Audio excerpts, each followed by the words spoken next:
Bonjour à tous, j'espère que vous allez bien. Bienvenue dans ma première vidéo YouTube dans laquelle je fais un speed building dans les Sims 4. Là, on commence tranquillement par faire le pattern des pièces.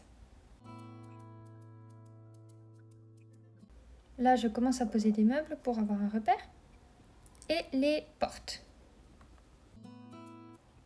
Donc je vais commencer à poser les fenêtres car on agence les pièces en fonction des fenêtres et non pas l'inverse.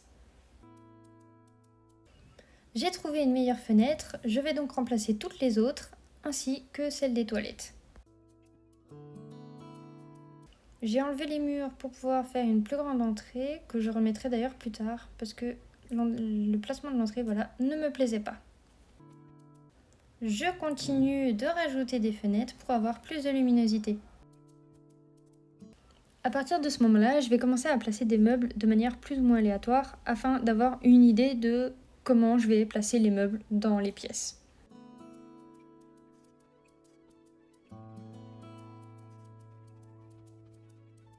Et comme vous pourrez le voir, pour la chambre du nourrisson, je me suis laissée emporter.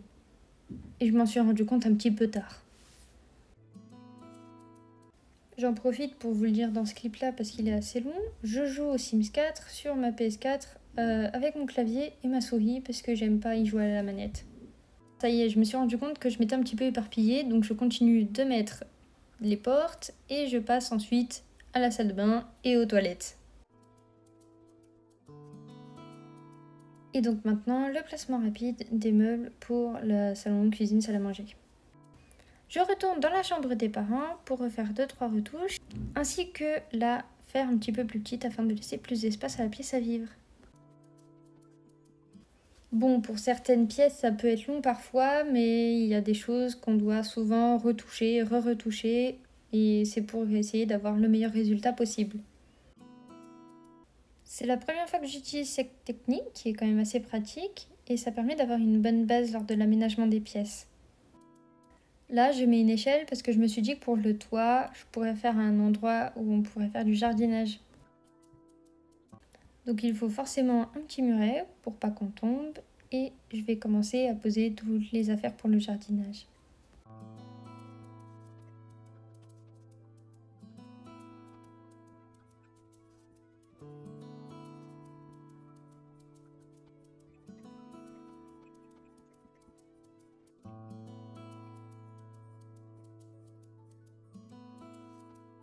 Donc là, je vais commencer à peindre tous les murs.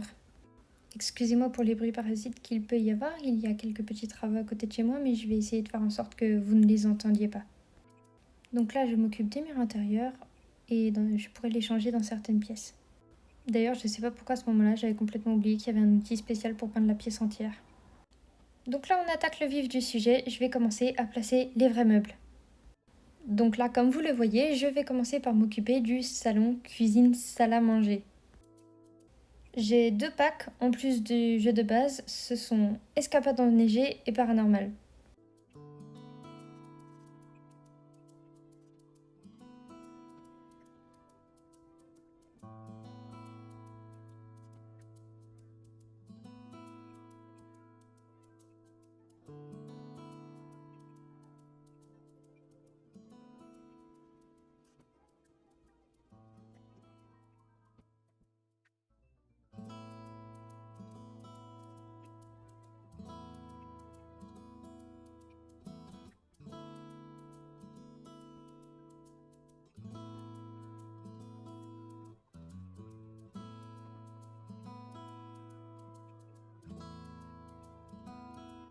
Bon, là c'est un petit peu le bazar. J'ai voulu rajouter le meuble qu'il y a en plein milieu de la pièce, sauf que je n'avais pas l'espace. J'ai donc essayé de le faire rentrer. Et donc pour ça, j'ai dû décaler très légèrement une des fenêtres.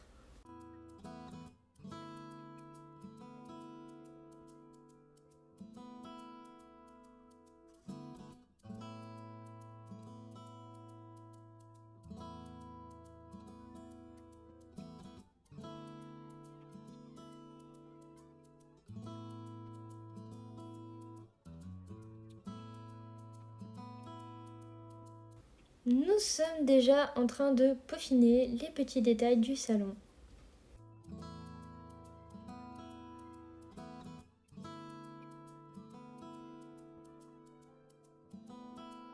Il me manque à peu près 5 minutes de rec dans lequel il y avait le début de l'aménagement des toilettes. Là, malheureusement, vous n'avez que les détails.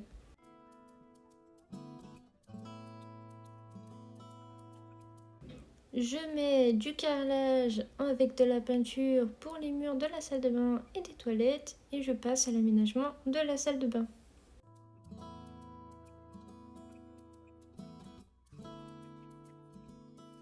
Là, pour être honnête, je savais pas trop quoi faire, mais une idée m'est venue en tête plus tard.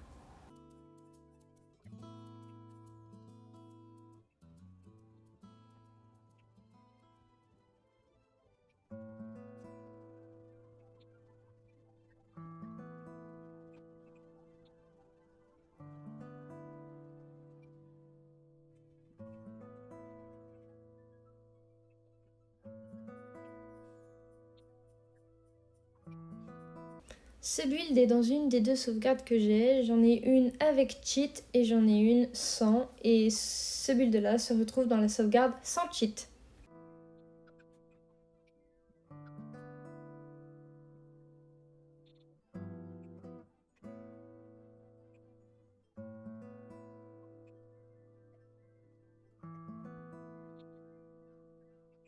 Donc là, je continue de peaufiner des détails en ajoutant des rideaux.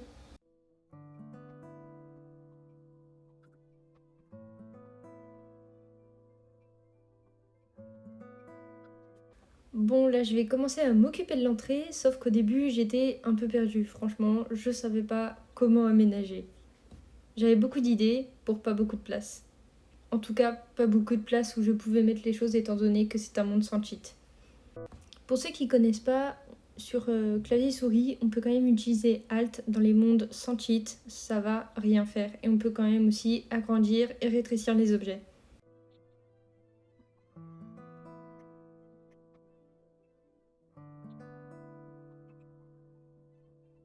C'est à partir de ce moment-là qu'on voit que je commence à galérer. Et donc pour régler mon problème, j'ai décidé de tout simplement remplacer la porte. Et de la déplacer puisque ça n'allait toujours pas.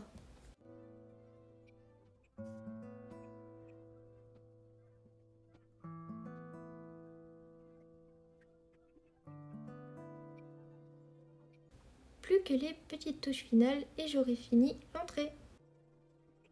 Je passe maintenant dans la chambre des parents où j'ai voulu faire un style assez sombre et assez ancien.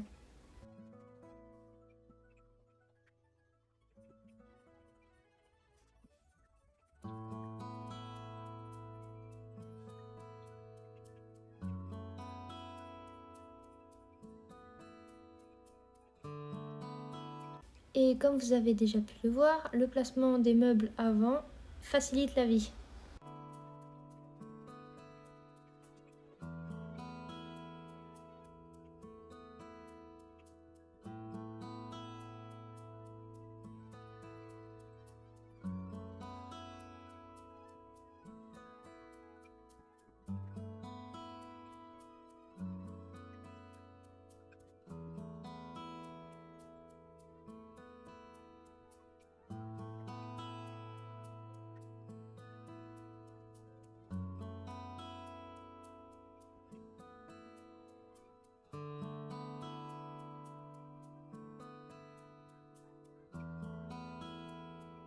Comme vous avez pu le voir, là c'est le seul moment où j'ai pas coupé, mais voilà, faut toujours penser à sauvegarder dans les Sims.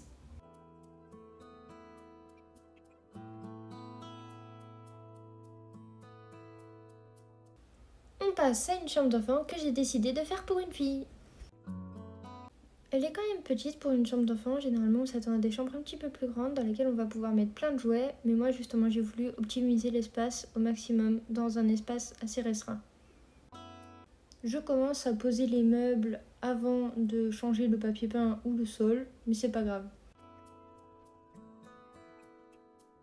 Apparemment, je me suis toujours pas souvenu qu'il y avait un outil spécialement pour pouvoir peindre les pièces d'un coup.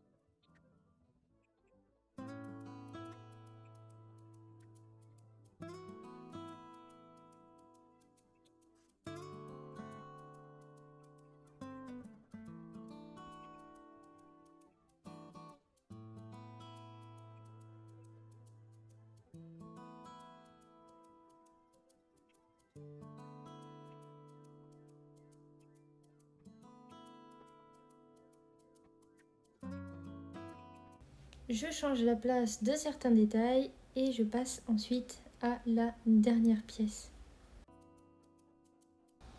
Alors cette pièce, c'est la pièce qui m'a pris le plus de temps, mais je voulais qu'elle soit parfaite avec le plus d'objets possible parce que c'est une chambre de nourrisson avec un lit que l'on peut normalement changer en lit de bambin. Donc je voulais que ce soit le plus pratique possible.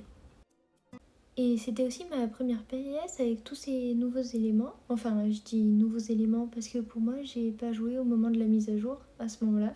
Parce que j'ai fait une pause de 2-3 mois sur les Sims. Et pour ce genre de chambre, donc les chambres des bambins et des nourrissons, j'aime bien faire sur le thème des animaux avec des couleurs assez naturelles. Donc blanc, beige, marron et vert.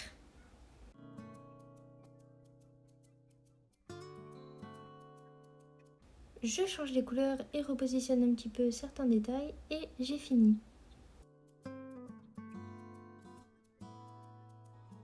Je vais vous faire un tour rapide avec uniquement les murs extérieurs de la maison.